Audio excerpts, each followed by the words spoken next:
Introduction. The management of natural resources to meet people's requirements has been practiced since the pre-Vedic era. Farmers were ranked high in the social system, and village management was in their hands. In order to manage land, water, and vegetation, technical knowledge suitable to the specific conditions of a region was required. They gained this knowledge and developed skill through experience and learning by doing. Overexploitation of natural resources by growing population resulted in various severe problems. Destruction of vegetation has resulted in land degradation, denudation, soil erosion, landslides, floods, drought, and unbalanced ecosystems. A balanced ecosystem is an urgent need.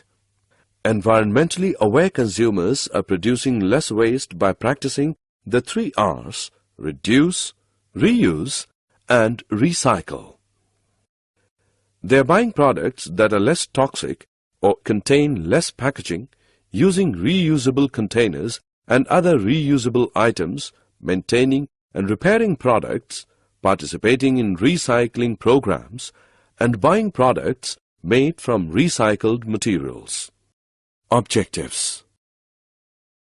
At the end of this lesson, you'll be able to express the necessity of resources, explain the distribution of forests, wildlife, and their sustainable management, describe the method of rainwater harvesting, identify the importance of fossil fuels like coal and petroleum. Why should we manage our resources? Not surprisingly, exploration and development of our natural resources has spin-off benefits, especially in construction, manufacturing, and professional, scientific, and technical services. Most of the growth in the economy comes from natural resources like diamonds, oil, and gas especially. And the linkages between the resource activity and other sectors, such as retail trade, are not as strong as they could be. While this growth is good news, it means that much of the natural resources are being used off. There are some resources which cannot be replaced, so it is our duty to take proper care of them. Forests and wildlife. The forest is a complex ecosystem consisting mainly of trees that have formed a buffer for the earth to protect life forms. The trees which make up the main area of the forest create a special environment which in turn affects the kinds of animals and plants that can exist in the forest. The FAO, Food and Agriculture Organization, has defined forest as land with tree crown cover or equivalent stocking level of more than 10% and area of more than 0.5 hectare. The trees should be able to reach a minimum height of 5 meters at maturity. In the tropical and subtropical region, forests are further subdivided into plantations and natural forests. Natural forests are forests composed of indigenous trees not deliberately planted. Plantations are defined as forest stands established by planting and seeding in the process of afforestation or reforestation. There are about 16 major types of forests in India, from the tropical type to the dry type. Forests can develop wherever there is an average temperature greater than about 10 degrees Celsius in the warmest month and an annual rainfall in excess of about 200 mm annually. In any area having conditions above this range, there exists an infinite variety of tree species grouped into a number of stable forest types that are determined by the specific conditions of the environment there. Forests can be broadly classified into many types, some of which are the taiga type, consisting of pines, spruce, etc., the mixed temperate forests with both coniferous and deciduous trees, the temperate forests, the subtropical forests, the tropical forests, and the equatorial rainforests. In India, it is believed that organized exploitation of forest wealth began with an increase in hunting. Ashoka the Great is said to have set up the first sanctuary to protect the forests and all life in it. The Mughal rulers were avid hunters and spent a great deal of time in the forests. It was during the British rule that the first practical move towards conservation in modern times took place. They established reserved forest blocks with hunting by permit only. Though there were other motives behind their move, it at least served the purpose of classification of and control over the forests. Sustainable management. Forests are rich and complex ecosystems which support biodiversity, provide valuable ecological services, and have considerable potential for tourism. In particular, millions of poor people depend on forest ecosystems for food, water, fuel, fiber, and both timber and non-timber products, indeed for their very survival. To achieve sustainability, there must be a rethinking of what we consider a basic need. It is common in our society to say that we need a given resource, but how much of it do we really need to use? Also, how do we decide what the basic needs of our ecosystem and the organisms living within it are? Defining what constitutes a basic need is perhaps the greatest challenge to adopting sustainable practices in our daily lives, as interpretations of need vary widely from region to region, village to village, and even from person to person. While ecologists are usually averse to putting a price on what is considered invaluable, the people argue convincingly that by not considering the economic benefits of forests, their conservation status is actually undermined because their diverse economic contributions remain largely unrecognized or undervalued. Water. Water, as we all know, is one of the basic necessities of all life forms. We all know that it is the greatest gift of God to us. Water is naturally replenished by precipitation and naturally lost through discharge to the oceans, evaporation, and subsurface seepage.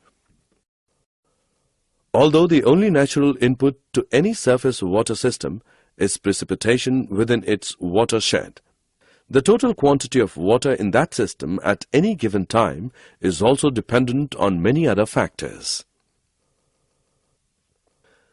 These factors include storage capacity in lakes, wetlands, and artificial reservoirs, the permeability of the soil beneath these storage bodies, the runoff characteristics of the land in the watershed, the timing of the precipitation, and local evaporation rates.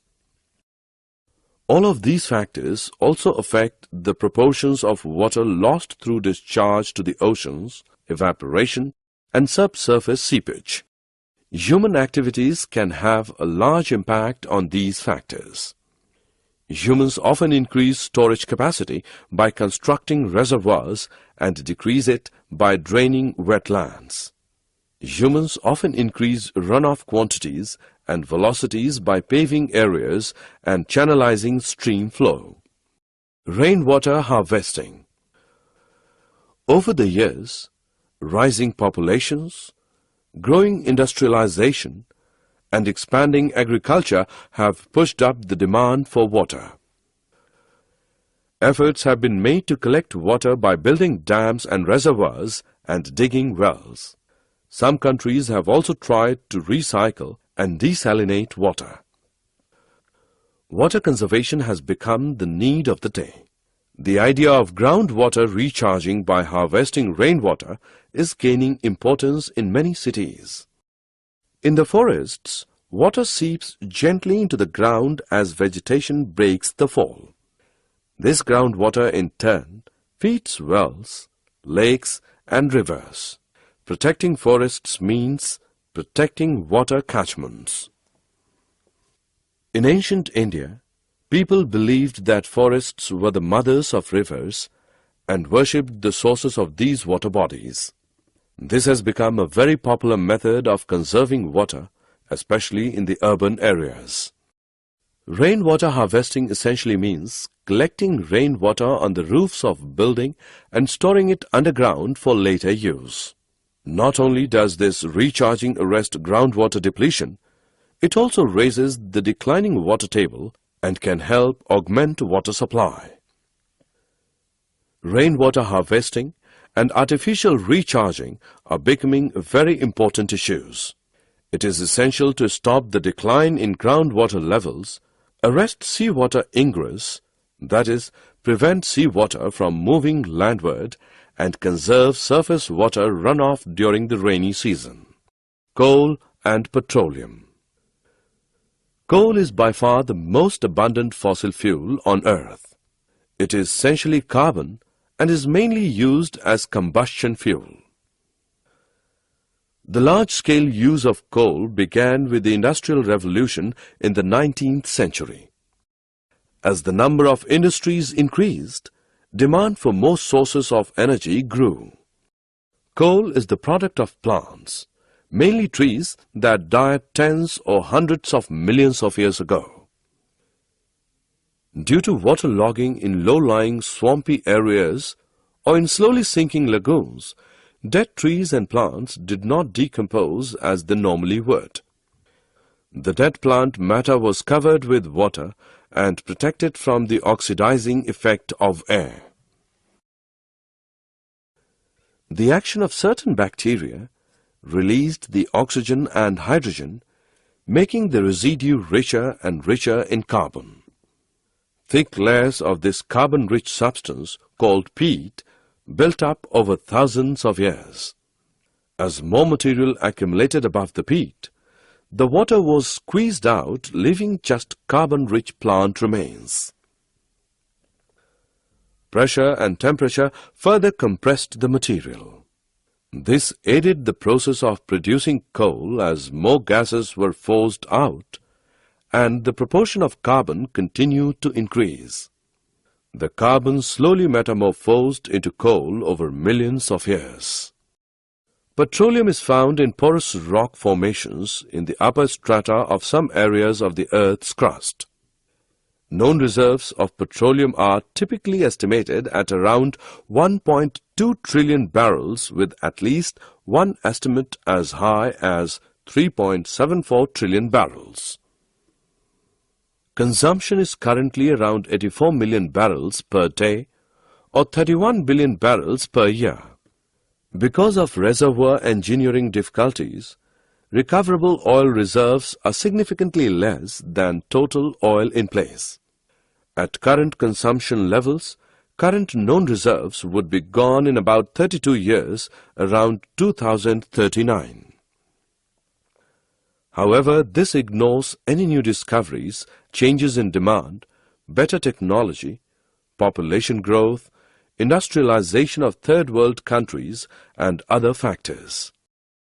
While oil is expected to remain a major source of energy in coming years, alternative energy development such as solar power, wind power, butanol, ethanol, photovoltaic, nuclear power, hydrogen, or oil from oil shale and oil sands may increase in significance.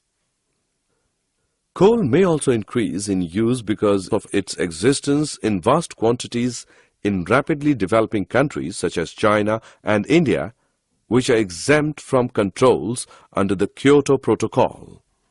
3 R's: reduce, reuse, and recycle. Reduce unnecessary waste by avoiding pointless purchases. Items that are rarely get used can be borrowed or shared with others.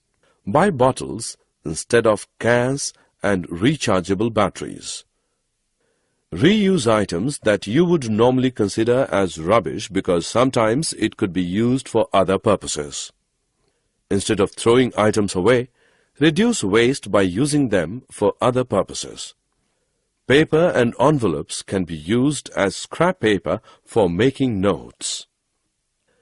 Recycle the waste products from which you can conserve some amount of energy. Make sure you have a recycle bin at your home.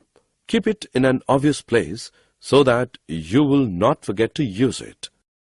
Summary. Let us summarize what we have learned. Most of the growth in the economy comes from natural resources like coal, oil, and gas especially. The forest is a complex ecosystem consisting mainly of trees that have formed a buffer for the earth to protect life forms. The FAO, Food and Agriculture Organization, has defined forest as land with tree crown cover or equivalent stocking level of more than 10% and area of more than 0.5 hectare. In the tropical and subtropical region, forests are further subdivided into plantations and natural forests. Ashoka the Great is said to have set up the first sanctuary to protect the forests and all life in it. The British established reserved forest blocks with hunting by permit only. Water is naturally replenished by precipitation and naturally lost through discharge to the oceans, evaporation, and subsurface seepage. Rainwater harvesting essentially means collecting rainwater on the roofs of buildings and storing it underground for later use. Coal is the product of plants, mainly trees, that perished tens or hundreds or millions of years ago.